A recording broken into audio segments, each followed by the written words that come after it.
另外，这个指挥中心嘛，伫记者会来宣布，甲美国莫德纳公司签署着505万剂新冠疫苗供应的合约。若是顺利，年中就会当运到台湾咯。2020年新冠病毒扰乱着全世界，台湾经过这个试验年，除了有民众的配合之外，更加会感谢着第一线的防疫人员，甲为民众解答着难题的这个1922的话务人员。趁今仔日小年夜，这个副总统赖清德专工到指挥中心，嘛到1922专线的机房，慰劳着辛苦的幕后功臣。部长感冒了，而且火气较大哈。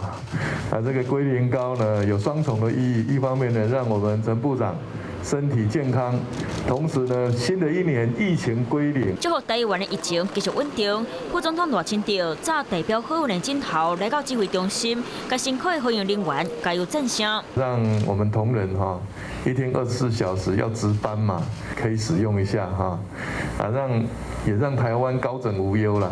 不过，想要完全放心，在等到疫苗来，除了确定为 COVAX 分到20多万剂 AZ 疫苗，美国莫德纳药厂嘛确定提供台湾500万剂新冠疫苗。现在的疫苗都吃紧那所以那个时间也没有办法完全的掌握那不过应该是在年中应该都没有问题了。这摆疫情，除了第一线防疫人员，伫咧幕后继续替民众解决问题。1922服务专属人员，因伫咧今年目无应该变过，一天上侪接4万外通的电话。麻豆的柚子生让他们润口化痰，讲话不会那么急促。其实我们也是民众的一员，所以民众心里面在想什么，其实我们心里面就是在想些什么。同心协力度过像这样子的困难的话，不管说是一般的民众，或者说像是话务人员，其实我们都会感到非常的开心啊。